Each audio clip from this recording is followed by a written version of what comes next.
Throughout Samurai Jack's 65 episode run, the show tackled almost every single genre imaginable, but given the date of this upload and the title of this video, you can probably guess which one we're talking about today. And while horror is something that's not limited to a few different episodes of the series, as Gendy consistently used suspense to highlight Jack's humanity, there are some episodes of the show that use horror to a significantly higher degree, and perhaps none quite as much or nearly as well as episode 35, Jack in the Haunted House, and that's what we're talking about today. In this final Halloween video for the month, we're gonna go through all 22 minutes of this over 20-year-old classic and discuss how it transforms the show's art style and choreography to create a completely different feel for the episode that emphasizes suspense and beauty in every frame.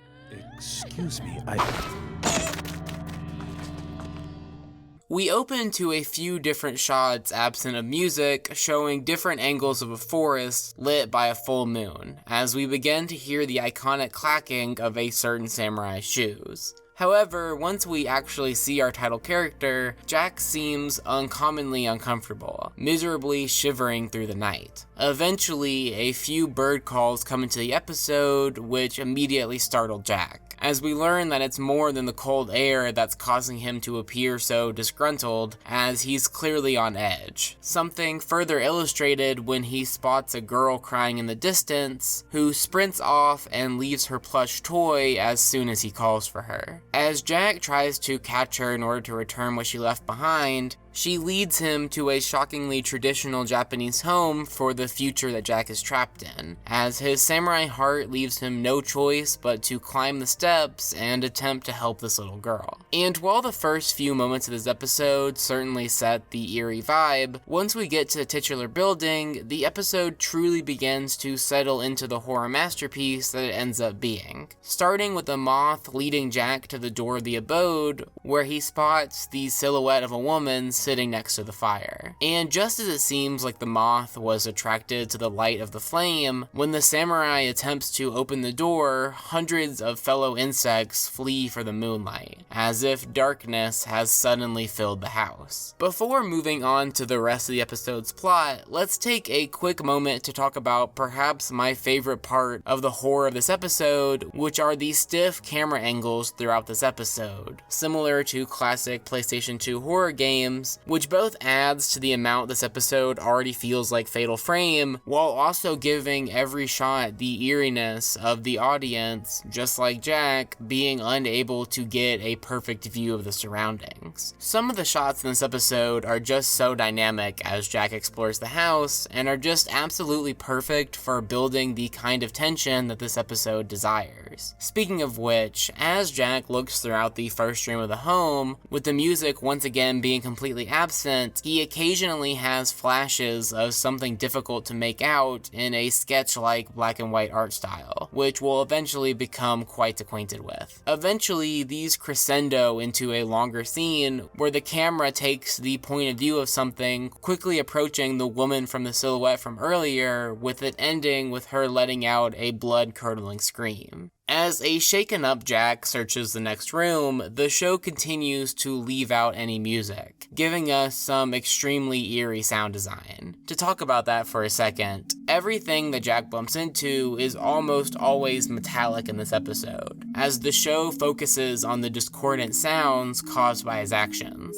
Eventually, Jack's newly acquired candle goes out, with the smoke leading him into the third room, where he once again begins to receive visions of a ghastly creature hunting down a resident. And while this one lacks the blood-curdling scream that capped off the first, the actual visuals are arguably even more horrifying, as we watch our victim be terrified by what he sees coming from the floor below. These visions obviously mess with Jack pretty significantly, and as he spots the trapdoor from the visual, he decides to avoid going anywhere near it, continuing to advance through the house until he finally spots the girl at the top of the stairs. When Jack continues to fail to catch up to her, becoming heavily sick of the shenanigans of the last few minutes, he simply announces to the unseen little girl that he's leaving her toy on the mantle. And despite being interrupted by a painting which launches him into a third vision of somebody being attacked by an unseen creature, this time a man on horseback, Jack still attempts to leave the haunted house, before footsteps and a suddenly missing plushie prevent him from doing so, as the girl from before pretty much just gives herself up, almost as if this was her last resort in order to get him to stay. When Jack asks what a little girl is doing in a place like this, she immediately begins to sob instead of explaining anything, with Jack taking her by the hand and attempting to get the pair back outside, a plan quickly foiled by the reveal that the building is changing around them, as Jack finds doors and windows disappearing and leaving the pair trapped. All of this turns the typically stoic samurai into a bit of a mess, as the fantastically executed horror of this episode turns out to be even a bit much for him, as he mentions to the girl being, quote, uncommonly weary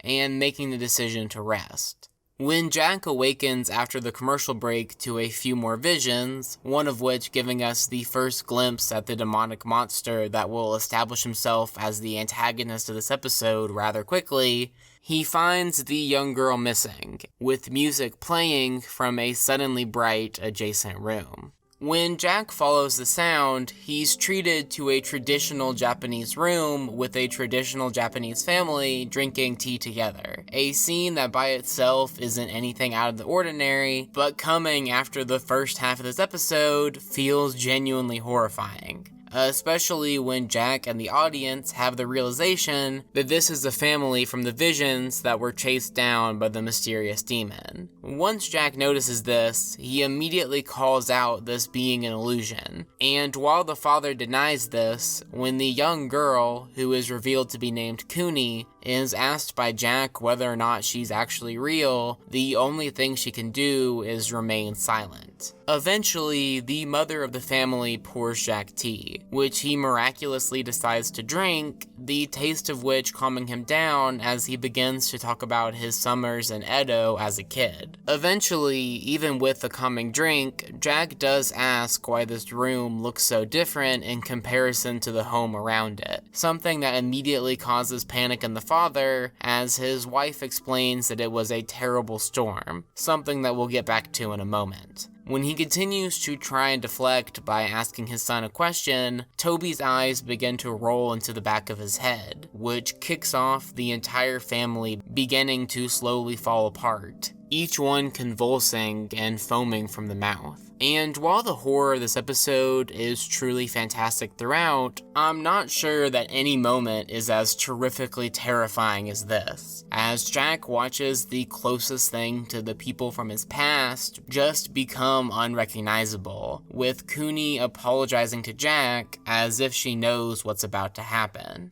The cheery, stereotypical Japanese music begins to corrupt at the same time as the cheery, stereotypical Japanese visuals, with the background revealing the house to truly be the same from before. As Kuni's family continues to foam at the mouth, they eventually begin to emit a darkness from within that eventually consumes them, introducing the demon from before. Something I really love about how they portray the antagonist of this episode is the art style even before the big action scene that we'll get to in a second, as they truly make the demon seem as if he exists on a different plane than Jack. At this point, we see the full version of the flashbacks from before as the creature comes from the clouds, like the storm the wife mentioned, taking out each of the 3 family members one by one. While the art style of these scenes impressed in short spurts, seeing it used in an extended sequence truly brings out the beauty in these scenes, as they are genuinely stunning.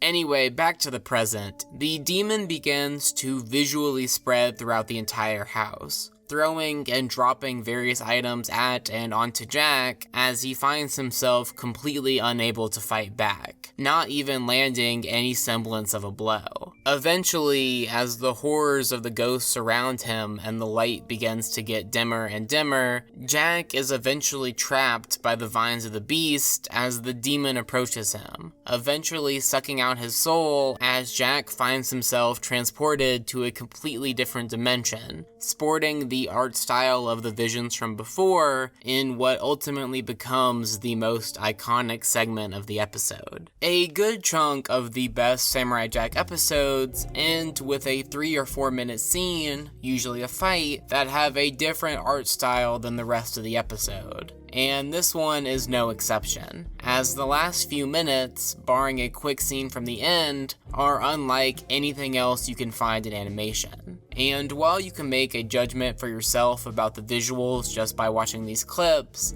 the sound design during the segment is just out of this world, as the ambient sound washes over the audience with what almost sounds like heavy winds, perfectly highlighting the noises of the fight that eventually take place. After Jack notices other souls trapped in the same way as him throughout the dimension, including Cooney's family, the demon eventually shows up, as we finally get a full picture of the horrific creature. Eventually, through presumably the same properties that allow the sword to harm absolute darkness such as a coup, Jack's weapon comes alive to free him, which launches us into the main fight of the episode, and man is this one just a treat. While the choreography of this one isn't going to blow you away speed-wise like some of the other best fight scenes in Samurai Jack, the otherworldly nature of this one is highlighted with a variety of surreal visuals that make this feel like no other fight I've ever seen animated, as both Jack and the demon grow and shrink throughout to make for a variety of dynamic shots. Eventually, just as many of Jack's fights against clearly stronger opponents go, he eventually gains the upper hand by redirecting the demon's power against him. And just as quickly as this fight started, it's over, with the episode launching us back into the show's normal art style, as Jack is freed and the house is further destroyed. This time though, instead of being a result of the darkness within, the damage to the house allows the light to shine through, along with the music that accompanies it.